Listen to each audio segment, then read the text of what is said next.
So welcome. I'm Dr. Bart Rademaker, Prescription for Your Transformation, Real People, Real Conversations, and Real Success. Today is about following your dream. Live an inspirational lifestyle. We don't live forever. You owe it to your own kids and the people whose life needs your inspiration for change. So here's a question. Who do you owe the best possible lifestyle, best possible health, besides yourself?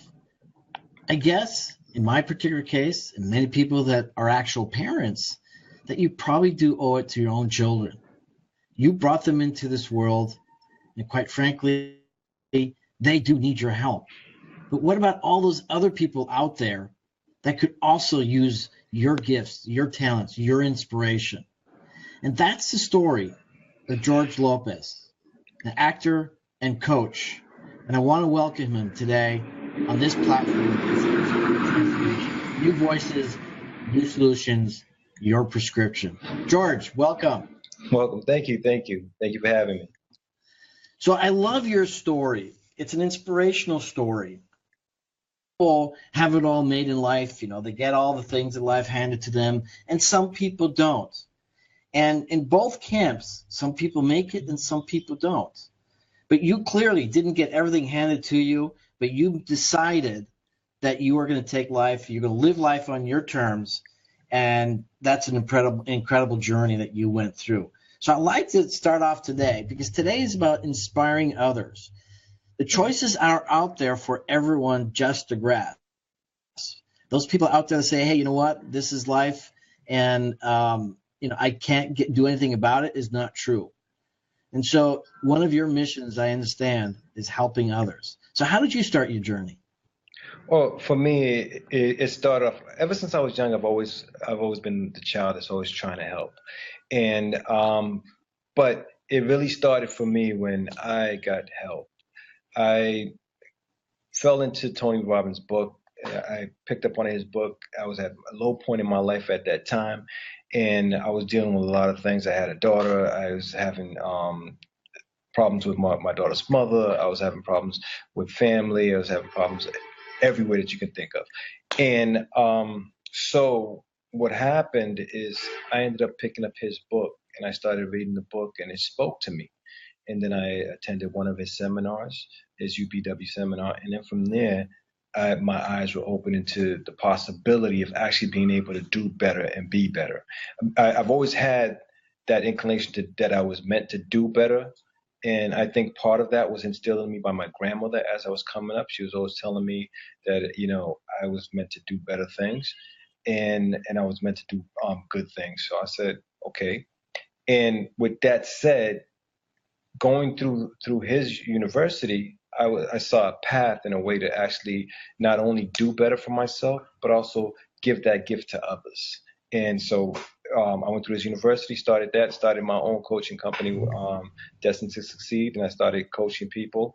And I feel really good when I am able to help someone going from a stuck state to an unstuck state. And I'm not the one that do the work. They actually do the work, but I feel really good to be able to guide them through that. And part of it started with me posting little quotes on Facebook, and just on a daily dose, I would give myself a quote up there, a standard that I wanted to live by for that day. And then I started getting a ton of messages from people saying that they love my quotes, they were inspired by it, and from one thing led to another, and here I am. So you've already changed a lot of people's lives. That's brilliant, and that's inspiring in itself. And I want to thank you and honor you for doing things like that. But I'm kind of curious, because I'm going to share my story after I hear yours. Because what was it like that first time that you picked up that book, and also the first time you went to that first event? What was that experience for you? Well, the book really, when I picked up that book, I read the first few pages. And actually read the back of the book first, and then I started reading the first few pages. When I read it, it just spoke to me, and it was like, oh, wow. It started to help me forget about the problems I were having at that time. It would just shift my focus, basically, at that time. My focus was shift. I wasn't focused on the problem anymore. I was focusing on what the book was saying to me. And then I started focusing on answers in the book, things that I could use to adjust the way I was thinking and reprogram my mind, in a matter of speaking. Right. And so for me, I felt like I found the key. That's how I felt. I was like, oh, this is a secret. No one knows about this. And so I just dived deep into that book. And then after I was getting ready to finish the book, this feeling came over me saying like, okay, you know what? Then what next? And I was like, I'd love to know if this guy speaks. And I was taking the train at the time, and I grabbed the metro, and there he was in the metro, and he's coming to Boston. And so I called the number, asked if it was the same guy, and they said, yeah, it's the same guy.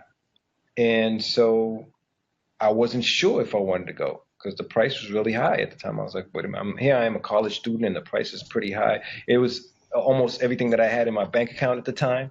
So I was like, I don't know if I really want to do this. But the guy that was on the phone, he was really good. He said, you know what? I'll tell you what, I guarantee you that this is so good for you that if you go within this, if the second day, if it's not for you, you go back, get full refund. So I said at the time, I was like, okay, yeah. And then, but after day 2, I said, he can keep the money. And that's how my journey started with that.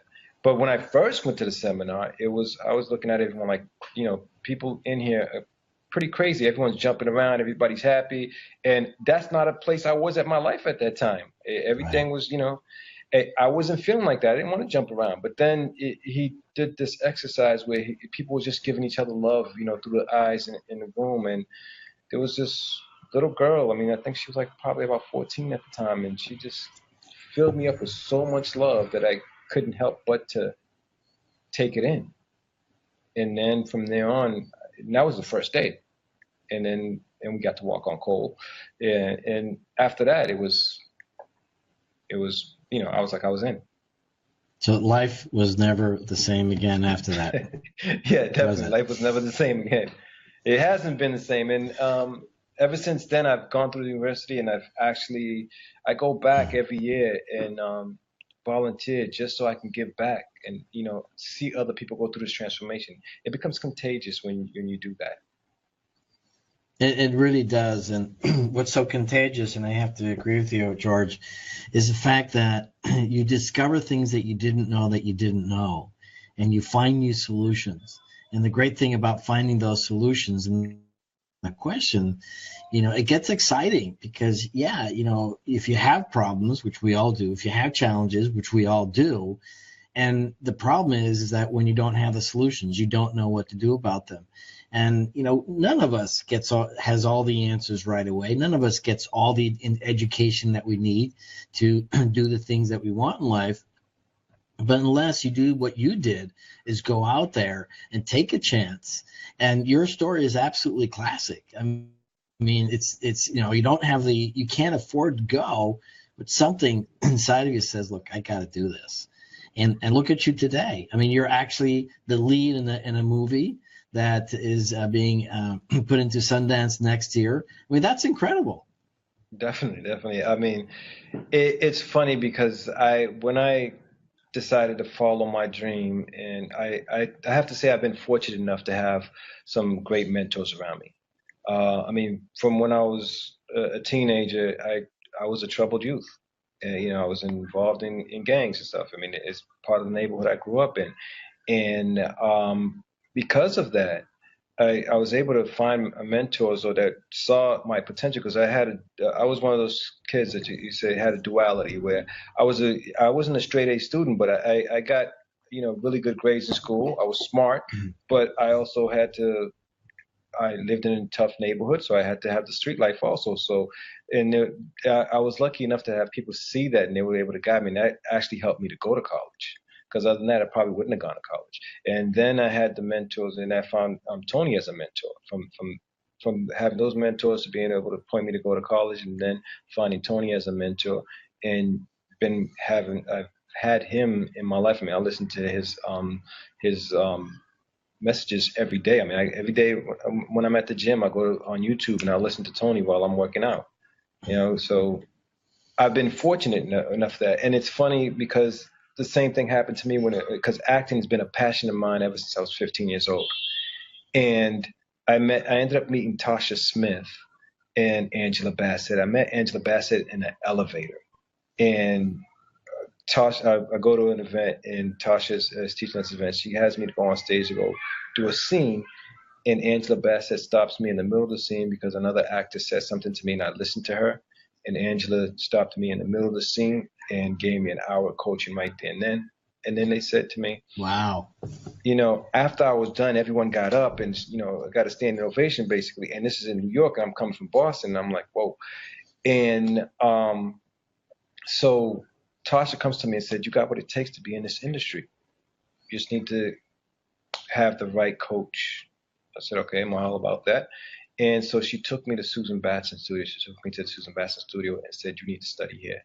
It took me 2 years to find the courage to actually take that leap to do that. But then after that, life has never been the same. I mean, I went to this audition for this role for Convicted. It was actually called Yellow Moon at the time. And when I went to this audition, I wasn't looking to play the lead because I said, hey, you know what? I'm coming in and I'm a new actor. So I'm looking to just get a under 5 or something, because from what I've heard is you get an under 5 and then you work your way up and then you get a co-starring role and then pretty soon before you got to work your way to being the lead. And I walked in not wanting that role, and then I got offered the role the next day after I did the audition. What does that mean to you? What does that mean to you that you walk in, with a certain kind of expectation or certain intention, if you will, and you get something that was beyond your expectations or even your dreams? What was that like? Well, for me, when they called me, I hope the producer does. When the producer called me the next day, and she was like, "We'd like to give you the lead role for this project." I said, "Okay." And she said, "One of the reasons we wanted to give you this role is because we really wanted a strong actor." And I had to take the phone and look at the phone, and I'm thinking to myself, "Wait a minute, is she talking to me?" And you got the wrong number. The thing is, it was like then I realized, like, wait a minute. I'm at a point. I'm at the cusp or at the edge of my comfort zone, and it's scaring me because it was scary to say because she said, you're going to be carrying this project, and I was like, whoa. And then when I met the director, he told me the same thing. He said, a lot of this is relying on you. And it was a heavy burden for me because I'm like, okay, here I am. I've been training at the Susan Batson studio for about a year and a half or so. And I didn't expect to get a lead role. Then I get the lead role. And now it's like, now I have to deliver. I remember I went to the Susan Batson studio and I sat down with Susan's son, Carl Ford, and I said, hey, you know what? I mean, they offered me the lead role. I don't know if I want to do it. And he said, why don't you want to do it? I said, well, because one, I'm playing a sociopath. And 2, I don't know if I'm ready for this, and he looked at me and said, you're ready. When are you going to be ready? I said, I guess now. So then I started working on the character and, 7 months later, we started shooting the project and, now it's in the can. So well, congratulations, by the way. Thank you. And I think anything like this, it takes a lot of courage. Also because it's a huge responsibility. You have a responsibility to, of course, all the actors and actresses that you work with, but the whole production team, a lot of money going into this. But it only starts with that because your responsibility is, in essence, as an actor in a movie, is a message to the rest of the world. It's there. And so was that going through your mind when you thought about being that lead actor and that kind of responsibility? Yes. I mean, actually what helped me out was the responsibility. Saying, okay, you know what, I have to step up and step into this responsibility because not only is the cast and crew depending on me, not only is, the producers and executive producers depending on me, it's also a message where I can, because for me, this character is someone I grew up with. I mean, I grew up in a neighborhood. I grew up in Dorchester and Roxbury.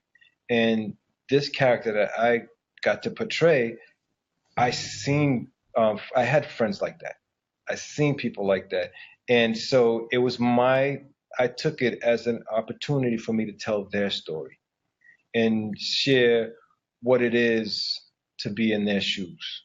So the responsibility was the thing that kept me grounded, because it's like, okay, now I have to make sure that one is truthful and authentic, and two, that I do service to this character, as far as this person is someone that's in my life that I've seen while I was growing up. So I wanted to tell their story, because I mean, their stories don't get told a lot, and it was an opportunity to do that. So I took on that challenge, and that's, I think, for me, what kept me grounded. It kept me to face the fears, because I mean, every single day it was a challenge to know that when I'm going on set, I know that I have to carry this character. I know the weight of what's required of me.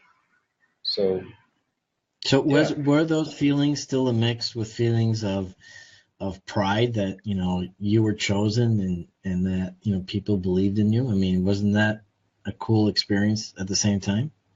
Well, to be honest with you, I never ever even thought about people believing in me. It really scared me Right. to have that. I never thought, okay, well, they believe in me. Yes, in hindsight, yes. After I was done with the project, like, yeah, I mean, it's cool that they believed in me. But at that time, I was focused on, making sure that because that was one of the things that I talked to my coach Carl about, and Susan, was about making sure that I bring some humanity to this character, even though he's a character that, we would look at and say he has no humanity. And my focus was to be able to bring some humanity and say, okay, this is someone that you can, you can look at and see why they've chosen the path that they've chosen in life. And I mean, Yeah. I was just going to say, I hope that I did do that, and we'll find out when it comes out, because I haven't seen the entire project yet. I haven't seen it yet. No, I've seen clips from it, and I'm like, I love the clips that I've seen, but I haven't seen the entire project yet. Well, all I can say, and you know, I've met a lot of people in my time and in my interviews and the work that I do as a physician. But one thing I totally respect about you, and like I said, we just met, is that you really are authentic, and you have this sense of humility about you that is really honest, and it shows. And I think people respect that in you. You're not this showy kind of guy that's trying to be somebody that they're not. I mean, you truly are yourself, and I think that's the essence of you is pretty awesome, and I honor you for that. But I have a question for you. You know, and I don't know if you're allowed to share this if people haven't seen the movie yet, but what's the core message of Convicted? Well, Convicted, I believe that the core message, at least from my perspective, is that here you are, life is all about choices. And here you are, in this character, you have two characters that are thrust into this circumstance where they were best friends, and then at one point they both made different choices, and one didn't have a choice, but when we meet him, he's now made a choice. And to me, it was a touching choice, because and I wasn't playing that character, but the character, he has to deal with a choice where he has a 14-year-old daughter, and he now wants to be in his daughter's life and make sure that she doesn't live the lifestyle that he lived.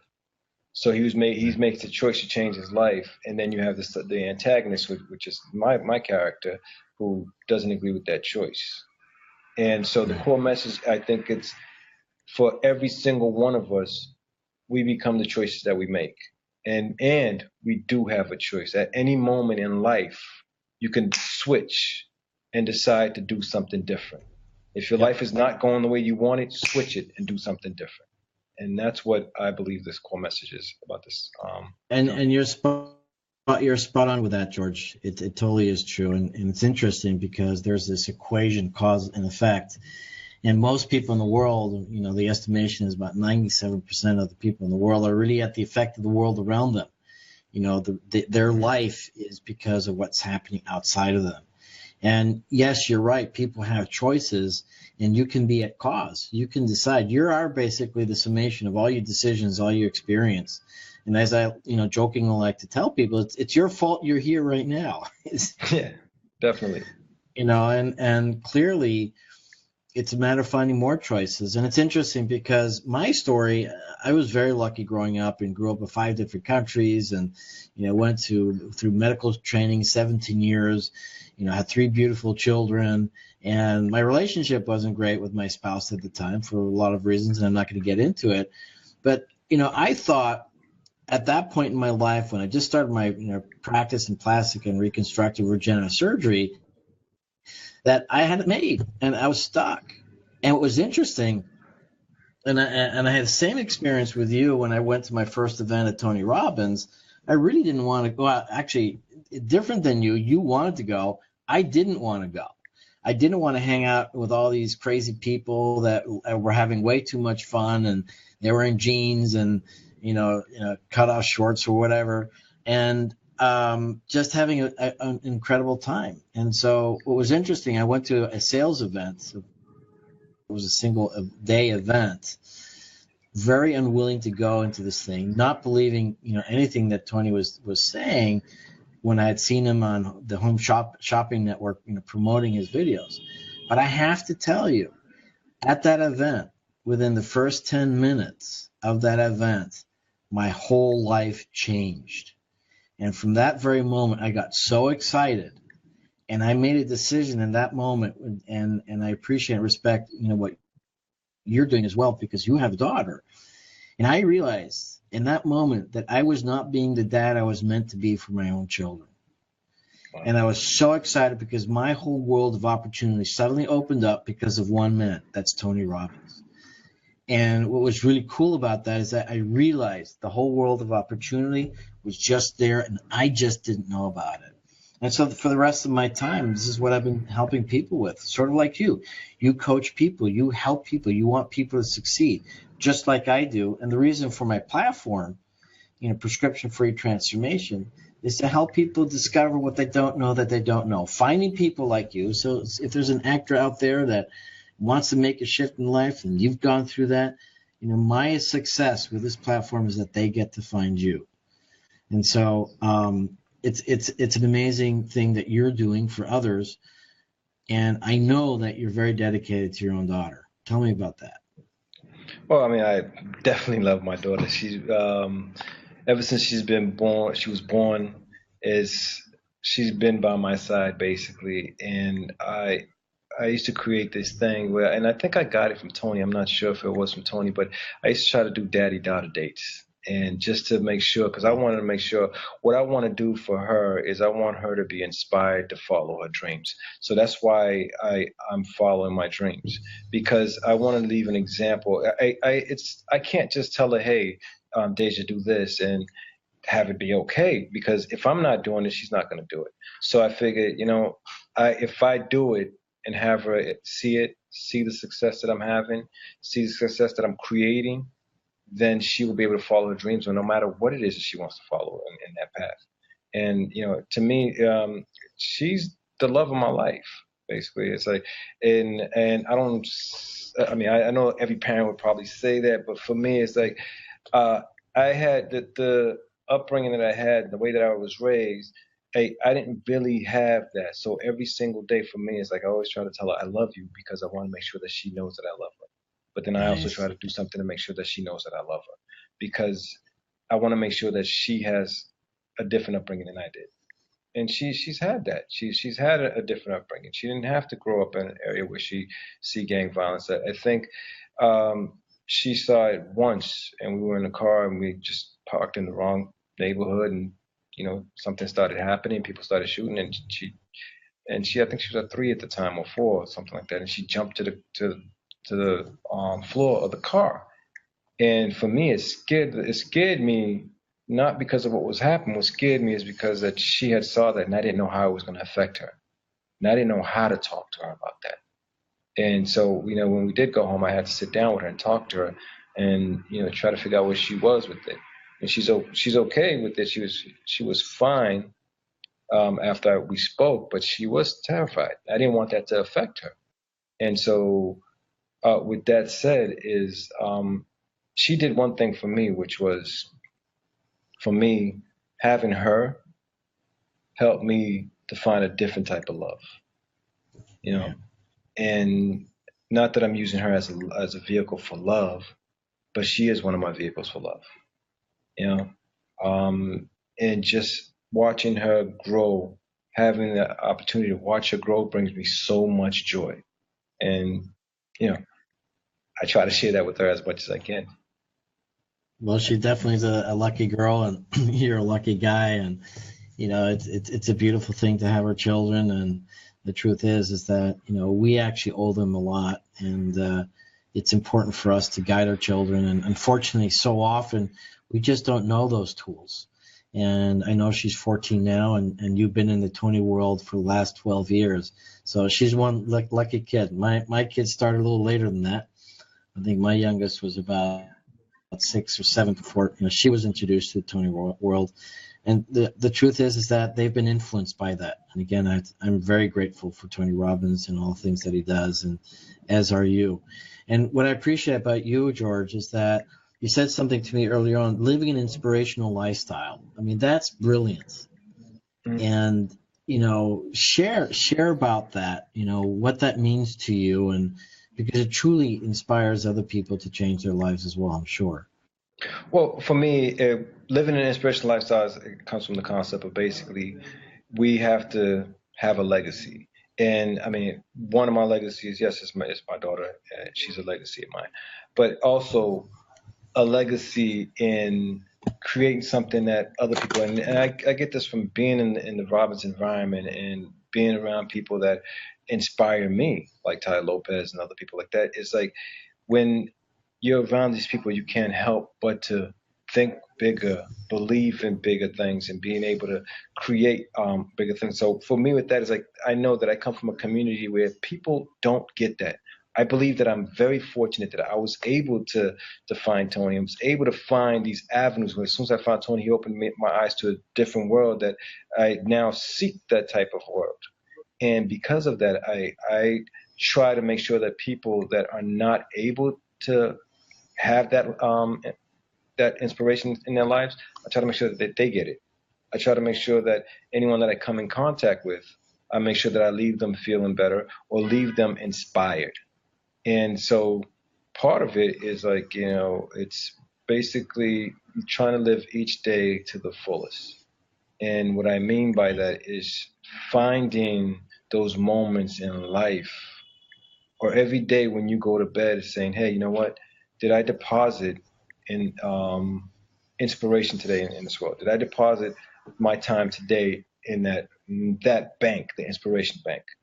Because every day, I mean, if you follow me on my Facebook or if you're following me on my Instagram, you'll see that I'm posting something that's inspirational, that inspires others. And funny enough, it didn't start that way. It started off with me trying to find a way to actually keep myself inspired. And so I would go on Facebook and I would choose different quotes that motivated me, that I get inspired. I would schedule all of that. So when it posts on my Facebook, I see it and it inspires me. I didn't take it that day and put it there, but it was something it just served as a reminder for me. And then I started having people sending me messages saying, you inspired me. As a matter of fact, when I was on set working on this project, Convicted, one of the actors over there started following me on my Instagram, and he sent me messages saying, hey, you inspired me. And now today, I told him why I did that and why I started doing that. And today I see him, he's posting things that inspire him and to inspire others. And I see that and I'm like, I feel like, okay, you know what? I've been able to leave something with someone else that can help them grow. And that's basically it for me as an inspirational lifestyle, is doing things that inspire others. Whether it be traveling, because I've been fortunate enough to travel to many countries now, and going to all these countries also opened up my mind and opened up my view of the world. And by going there, taking these pictures, and then I post these pictures, and I post some videos about that. I have people sending me messages that, asking me questions about that, and I just share my message with them. Nice. That's awesome. Can you imagine a world if everyone did what you did? just inspiring everyone else? I mean, that would be pretty awesome, wouldn't it be? Yeah, I think it would be. I think we would have, a better world, and that's part of. I mean, I think that that's part of all of our responsibility as humans, as humanity community, that we try and inspire someone else, and so we can inspire by helping to create a better world. And I that would lead me to something else that I ended up doing. It's I have a page on Facebook called Living Cancer Free, and I created that page because I before I didn't know anyone that died of cancer. I didn't know anyone that had cancer, and I had a friend who, ever since he was 16, he was always on the cell phone. Then by the time he hit 25, he got diagnosed with a brain tumor, and when he got diagnosed with the brain tumor, I watched him deteriorate. And at the time, I was doing certain things that he wanted to do. He wanted to be able to get on a stage and speak to people and help inspire other people. And he came to me, he said, "I want to do this," and I didn't know that he was dying at the time. When he came to me, he said, "Hey, I want to do this. It's a dream of mine, and I see that you're doing it now. I want to do it." So I said, "Okay. I mean, I'll help you however way I can." And then I hadn't seen him in a while, so I said to him, I was like, "Hey, you look like you got a little bit bigger." And he was like, "Yeah, I've been taking steroids." I said, "Okay." And I didn't know. I said, "That's not good for you." He said, "No, my doctor prescribed it for me because I have a brain tumor." And I was floored. And then from there, I had to watch him deteriorate and get weak. And he never got the opportunity to get on a stage and share his message. And after he passed, I mean, I felt there's something that you got to do about this. I mean, how do you deal with this? So I ended up, time went by. I was in this program called Landmark, and we had to create a project for the community and to better the community. I said, this is a great thing that I can do. So I wanted to be able to create something to help fight cancer. So we ended up creating this thing called the Boston Fashion Awards. And with that, it was designed. My goal was to raise $10,000 to donate to the Dana-Farber Foundation. And but then after you create that, you then give it off to someone else who then keeps it going, because that wasn't my mission. But in the process of doing all that, I created Living Cancer Free, which in Living Cancer Free, it's a community where people who have dealt with cancer, have survived, or people who have people that's passed away, they go there and they share their story in hopes to inspire people. And it has, right now, I think it has over 20,000 followers on there. Nice. And it's people from all over the world sharing their story. And for me, I just go on there. I mean, I monitor the page, but I just go on there and I'll read the stories and read people's stories as they share it. Because for me, it's inspiring. And it helps me to see what's going on with the rest of the world, or people that's dealing with this, and how they maintain it, and how this, they can go about dealing with it or survive, living with it.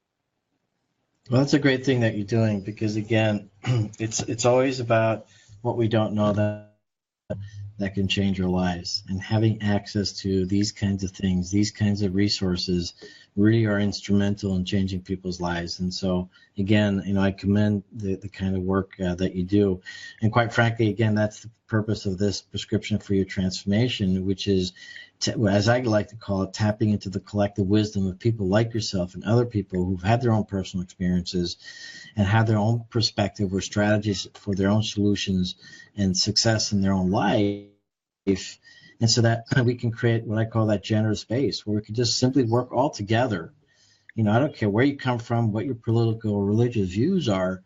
We all can live in this earth with a lot of harmony. And the more that we find out who we are inside, and that's what's so brilliant, about Tony Robbins. I mean, his first question is, who are you? You remember that one? That resonates with me all the time. And it's really true. If you find who you really are, you own your own space, you own your own spirit and soul and your identity. Life is a whole different experience, and you get to focus on the important things, like your daughter, like helping other people. And the as I call it, the emotional currency, and I can see that it's yours as well, is when other people receive the benefits from your help, receive the benefits from your inspiration. So that's really awesome. I was impressed with one of your comments because it's also about perspectives. And you said to me earlier on, we don't live forever. And the young kids these days think that life will go on forever. Yes. So they never really go ahead and do the stuff that they know they should be doing because they think there's enough time. That's true. And for me, that's part of my message, because I look at this when I was young and I was a teenager, and I thought,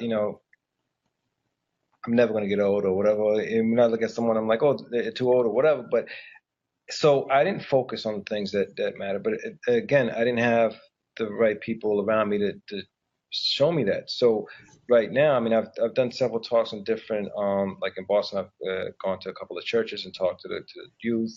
I've talked with the Boston Police Foundation. They have a thing where we go in and we talk to youth and mentor them. It's like a day that they give to the youth to teach them about different things that they could be doing. And I do those things just because I want to make sure that these kids have an opportunity to do better, be better. Because I believe that if you can take a child, whether, let's say they're 10 years old or whatever, and you take that child and you show that child how to go about creating, or just not even, because kids at that age, they're not really focused on, a lot of them focus on having fun. But if you can make it fun for them and inspire them to go after what they want to do in life and not be afraid to go after what they want, then, that child is going to grow up to be someone productive in life, to be someone that's going to be successful, to be someone that's going to create something beautiful in this world. And, I can't help but to think about, the kids that, because I met this young woman and I was talking to her, and she told me that she never knew peace. And I met her in New York, and she said, I was like, what do you mean by that? She said, I was born in a country where when I was born, it was at war. There was civil war, there was things going on, there was bombs going off. And I couldn't imagine living a life like that. Even though, to me, it's like, the place where I grew up, I was like, okay, I grew up in a good place compared to where she was growing up. And to have someone say that, and then the thing is like, how it made me wonder, how does these kids get affected? If they, you got bombs going on and, people are being murdered and they're growing up watching this, what are they going to be doing in life when they get older? Lucky for her, she found modern dance and, she was able to get out of where she was. But what about the ones that didn't get out?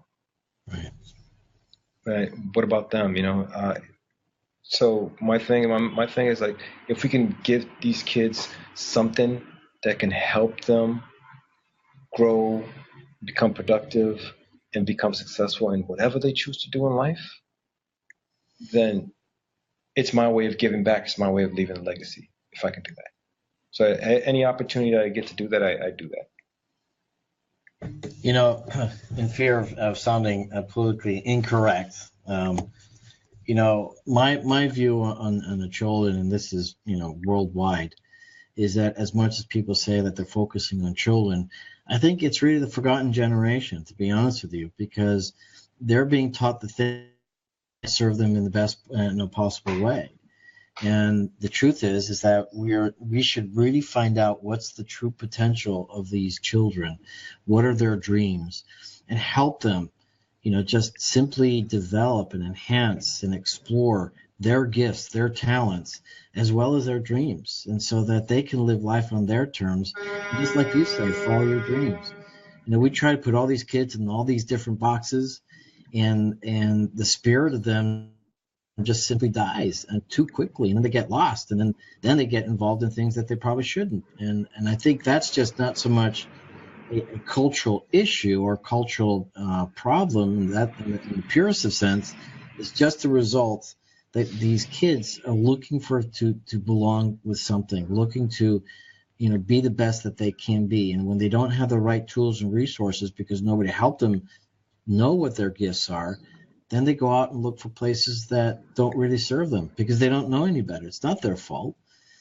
And that's unfortunate. So I really appreciate, what you're doing because it is important work. And certainly that's the purpose of this platform, to help people like you get even more exposure, and also want to help you in any way in the future, with your mission and the things that you do.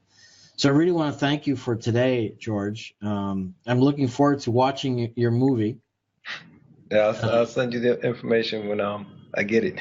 That's and I have to add just one little story on that one. When I was early on, I started med school when I was 17, and very early on, by the age of 21, 22, I'd made a lot of my major decisions in my life. One of which, and I don't always share this with people, but one is like you want to contribute, you want to help. And so I already identified a very specific group of people that I thought that I needed to help. And that was that group were the gangs of New York. And I just felt that these people, unfortunately, were in a place that they probably didn't really want to be, but they didn't have any other choices. And I wanted to be able to go out there and help them discover better choices for them, because I just believe that everybody is a good person inside, that everybody is motivated by positive intention, but they don't always have the resources. And not everyone can do what you did, is just get out of it, find the right people around you to make a change. So again, I want to commend your work.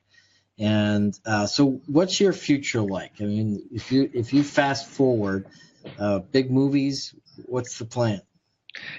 Well, yeah, my future is actually this film, and I want to do film and television, but more film. And I want to do some big films, but I want to use that as a platform to actually inspire the youth and actually find a way to help fight cancer. Because there's got to be a way for it. And so I want to be able to create this as a vehicle to be able to follow that, and then also show other people how to follow their dreams. Nice. Well, if I can help you in any way, for sure, let me do that. And so I'm going to wrap it up. I'm Dr. Bart Rademaker, Prescription for Your Transformation, Real People, Real Conversations, Real Success, having a great conversation with Jorge Lopes, actor and coach. I look forward to some amazing work in the future, which you've already started in a wonderful way. And it's really about tapping into that collective wisdom, finding the right mentors, finding the right solutions, like, obviously that you've already done, and just helping others. And so as we wrap up, George, how do people find you? Well, they can find me on Instagram. My Instagram is I Am Living Life, and Nice. Just spelled just that way, I Am Living Life. And they can find me on Facebook as Jorge Lopes, Jorge Lopes, and I pop right up. All right. So any parting words that you'd like to share?